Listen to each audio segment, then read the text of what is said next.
दोस्तों नमस्कार। आयकर विभाग की ओर से आया कोई भी मैसेज एक बार के लिए करदाता के मन में खलबली अवश्य पैदा करता है कि अरे, इनकम टैक्स डिपार्टमेंट ने ये क्या मैसेज भेज दिया। और विशेष रूप से ये मैसेज तब इम्पोर्टेंट हो जाता है या ज्यादा डराने वाला सा हो जाता है जब वो मैसेज आपको आपकी रिसेंटली फाइल्ड आईटीआर को रिवाइज करने या उसको आईटीआर यू के रूप में रिवाइज करने के लिए कहे।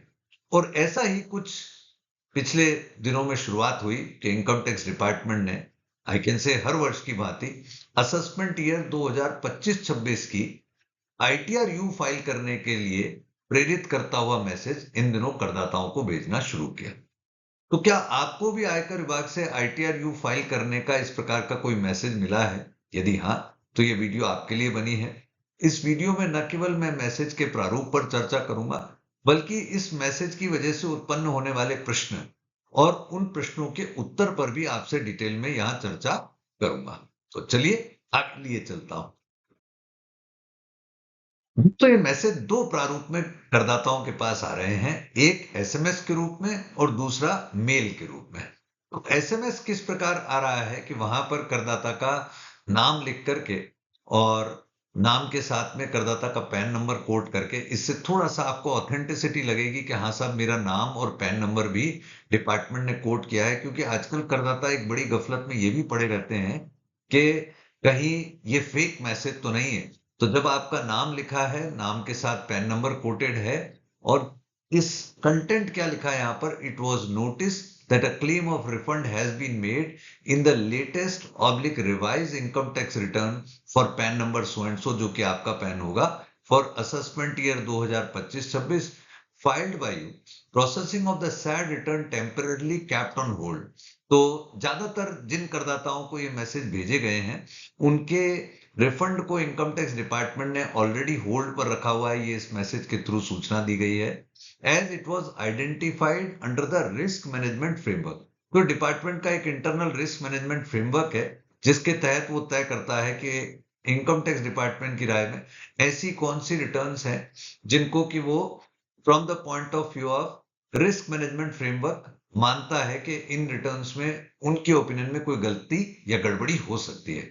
On account of certain discrepancies in claim of refund, an email with the details has also been sent to your registered email address.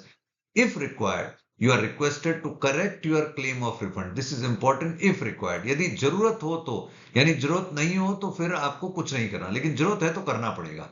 क्या करना चाहिए?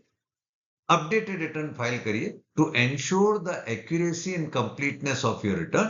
In case of an updated return has already been filed on the referred issue, kindly ignore this message. यदि आप already ITR भर चुके हैं तो आप इस मैसेज को इग्नोर कर सकते हैं। तो ये एक एसएमएस फॉर्मेट क्या हो सकता है आपके समक्ष रखा। दोस्तों, जैसा कि मैंने कहा कि आपको एसएमएस के साथ साथ मेल फॉर्मेट में भी एक यहां पर मैसेज आ रहा है आपके ऑफिशियल मेल आईडी पर। इसमें देखिएगा किस प्रकार की लैंग्वेज यूज की है। Request for reviewing the claim made in your latest oblique revise ITR for AY 2025-26 regarding. तो इनकम टैक्स डिपार्टमेंट आपसे ये कह रहा है कि 25-26 की लेटेस्ट रिटर्न में या रिवाइज रिटर्न में आपको रिव्यू करने के लिए हम रिक्वेस्ट कर रहे हैं। और इसकी ऑथेंटिसिटी चेक करने के लिए आप यहां पर ये मेल आईडी भी चेक कर सकते हैं कि itd_support@insight.gov.in से ये मैसेज आपके पास आ रहा है आपके ऑफिशियल मेल आईडी पर। Dear Saurabh, so and so, pan so and so, it is noticed that a claim of refund has been made in the latest public revised income tax return for pan so and so for AY 25-26 filed by you. Processing of the said ITR has been temporarily kept on hold. So this is important कि temporarily kept on hold किया है। ये intimation आपको department यहां पर दे रहा है। और क्यों किया है? Under the risk management framework of income tax department for the following reason. ये बड़ी इंपॉर्टेंट बात है कि यहां पर डिपार्टमेंट आपको रीजन भी बता रहा है कि क्यों आपकी रिटर्न को उन्होंने होल्ड पर लिया। तो for an example, in this case ये कहा गया, a significant portion of TDS deducted on gross total income has been claimed as a refund. आपने क्या किया साहब? आपने जो टीडीएस कटा है उसका एक सिग्निफिकेंट पोर्शन रिफंड के रूप में क्लेम कर लिया। ये डिपार्टमेंट का एक क्राइटेरिया है। ऐसे अलग-अलग क्राइटेरिया आपको मैसेजेस में आ सकते हैं। अब आपको तय करना है कि इस आधार पर क्या आपको आईटीआरयू फाइल करने की आवश्यकता वास्तव में भी है अथवा नहीं। यदि नहीं है, तो आईटीआरयू नहीं करेंगे और यदि है, तो फिर आईटीआरयू के बारे में अपना मानस बनाने पर आपको विचार करना होगा। चलिए, इसी मेल का कुछ और पोर्शन भी है जो आगे डिस्कस करता हूं। अब मेल में जो मैसेज है दोस्तों, वो थोड़ा सा डिटेल्ड है बनस्पत एसएमएस के। इसमें दो और पॉइंट इंक्लूड किए डिपार्टमेंट ने। Income tax department request you to kindly review the ITR. So department यहाँ रिक्वेस्ट मोड में आपसे बात कर रहा है। Kindly review the ITR and ensure that these particulars are correct and backed by supportive documents. If required, you are requested to correct your claim of refund by filing an updated ITR. Ensure the accuracy and completeness of your return. However, if you don't act now, it may be construed as a deliberate choice, and that may mean your case may be selected for further detailed verification. तो department ने यहाँ एक छोटी सी धमकी दी कि अगर आपकी accuracy completeness में गड़बड़ है, लेकिन आप अभी भी उस पर एक्शन नहीं ले रहे, तो हम ये मानेंगे कि आपने डेलिबरेटली फिर चॉइस किया है कि हाँ, मैं इस गलती के साथ आगे चलूंगा। एंड इसका मतलब ये भी हो सकता है कि हम आगे आपका डिटेल वेरिफिकेशन का प्रोसेस अडॉप्ट करें। फर्दर पॉइंट नंबर 3 में मेल में लिखा है, as per the provisions of section 139 subsection 8A of income tax act 1961, taxpayers can file updated return with effect from January 1st, 2026 on the payment of additional tax as prescribed under the law, rectifying the errors or omission within the prescribed time. और अगर आपको और detail जानना हो तो income tax department के YouTube channel पर भी एक इनकम टैक्स डिपार्टमेंट की ऑफिशियल वेबसाइट पर एक यूट्यूब लिंक भी है जो इस मेल में भी आपको मिलेगा, तो आप उसको भी डिटेल में देख सकते हैं। फर्दर लिखा है point number 4, in case an ITRU has already been filed on the above referred issue, kindly ignore, जैसा एसएमएस में लिखा था, and your taxes play an important role in nation building.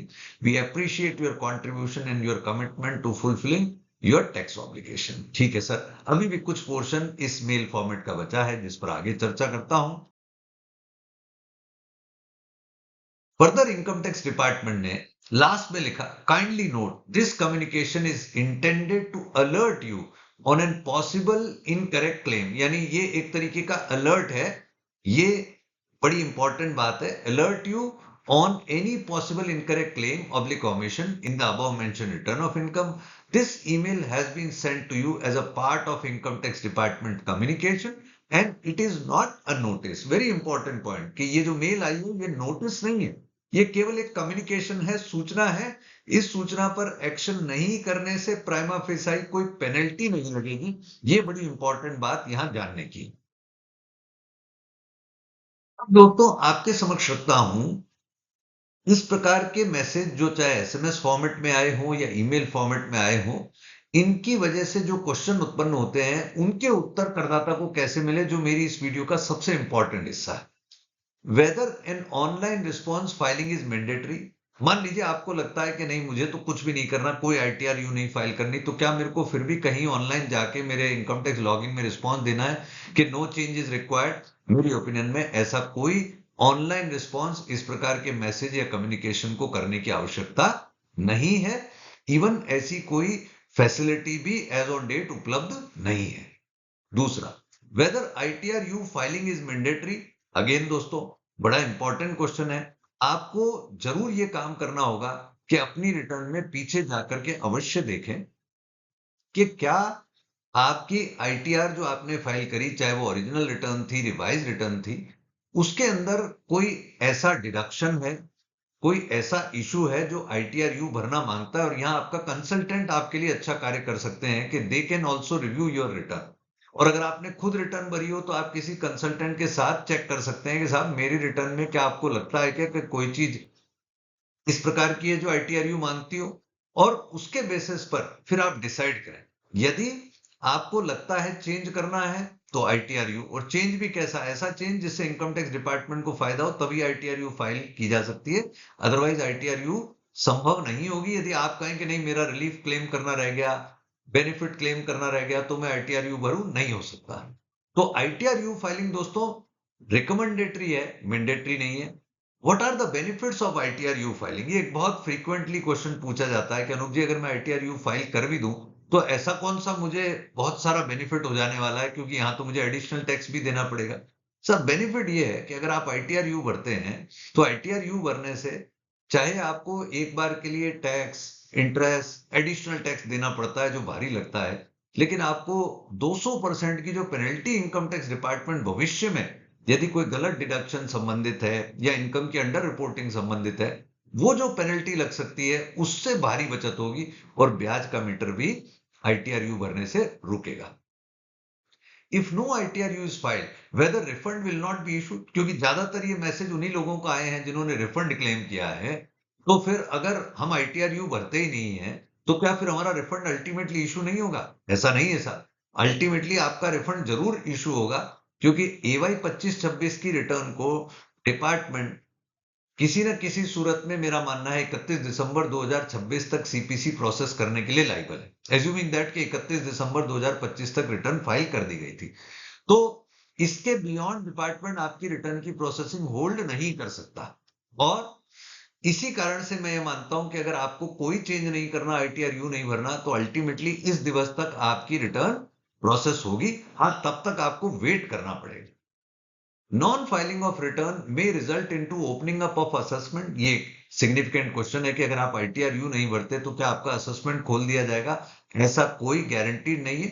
हाँ, डिपार्टमेंट की इच्छा है, यदि उनके स्क्रूटनी के क्राइटेरिया में आपका केस आता है तो वो आपका असेसमेंट भी खोल सकते हैं, पर असेसमेंट खुलेगा मैंडेटरी नहीं है। Whether previous assessment years assessment में ऑल्सो भी ओपन अप, क्योंकि आपने इस साल आईटीआर-यू नहीं भरी, डिपार्टमेंट के राडार पर आप हैं, तो क्या पुराने आपके असेसमेंट खोल दें? ऐसा भी मैं नहीं मानता। हर साल का असेसमेंट खोलने का अलग क्राइटेरिया है, हर साल दूसरे साल से प्राइमा फेसाई डिटैच्ड है, तो जरूरी नहीं है कि एक ईयर में आप आईटीआर नहीं भरते तो पिछले साल के असेसमेंट खोल दिए जाएंगे। Is there a last date of ITR U filing? बड़ा इंपॉर्टेंट क्वेश्चन है। यस सर, आईटीआर-यू फाइलिंग अब की जा सकती है 4 year from the end of relevant assessment year. I repeat, 4 year from the end of relevant assessment year. यानी AY 25-26 की ITR-you file करने की लास्ट डेट हो सकती है 31 मार्च 2026, जब तक 31 मार्च 2030, जब तक लॉ न चेंज हो जाए। तो अभी तो बहुत टाइम पड़ा है, ऐसा लोग सोच सकते हैं, लेकिन आप ये समझिए, एवाई 25-26 की रिटर्न आईटीआर-यू आपने अगर 2027-31 मार्च तक कर दी तो ऐसी परिस्थिति में आपको 25% एडिशनल टैक्स देना है। 2028 तक करेंगे तो 50% देना है। 2029 तक करेंगे तो 60% एडिशनल टैक्स देना है और 2030 तक करेंगे तो 70% देना है। तो आपका मीटर बढ़ता जाएगा अगर आप आईटीआर-यू फाइलिंग में डिले करेंगे।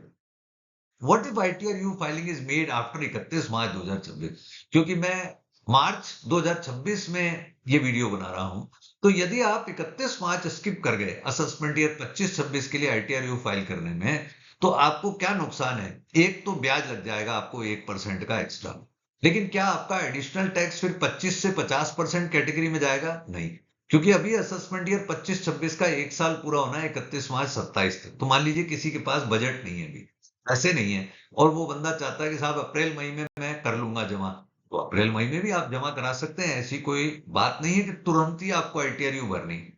तो आई होप इन क्वेश्चन से आपको एक बहुत अच्छी क्लैरिटी मिली होगी कि मुझे इन मैसेजेस को किस प्रकार रीड करना है। दोस्तों, मैं ये बात पर कमेंट जरूर करना चाहूंगा कि अल्टीमेटली आईटीआर-यू असेसी के बेनिफिट के लिए बनी है या डिपार्टमेंट के बेनिफिट के लिए?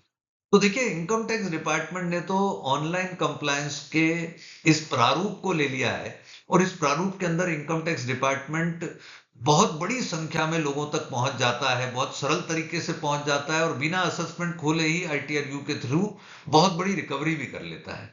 तो ऐसा प्राइमा फेसाई मेरा मानना है कि आईटीआर-यू से डिपार्टमेंट का भला ज्यादा हुआ। लेकिन ये भी नहीं कह सकता कि करदाता को आईटीआर-यू के प्रोसेस से नुकसान है। करदाता आईटीआर-यू का प्रयोग करके अगर कोई डिडक्शन में गलती हुई है, कोई अंडर रिपोर्टिंग ऑफ इनकम हुई है, तो एक प्रकार से उसको भी ऑप्शन मिल रहा है कि वो इस ऑप्शन का प्रयोग करके एक मेंटल पीस बाय कर ले। हाँ, वो मेंटल पीस बाय करनी है, नहीं करनी है, या उसकी जरूरत भी है या नहीं है, वो चीज आपको एज एन असेसी डिसाइड करनी है। और उस प्रक्रिया में मैं मानता हूं कि आपका कंसल्टेंट आपके लिए एक बहुत महत्वपूर्ण कड़ी है, जिसकी राय अवश्य लेनी चाहिए। आई होप ये वीडियो आपके लिए ज्ञानवर्धक रही होगी। मुझे सुनने के लिए बहुत बहुत धन्यवाद। जय हिंद।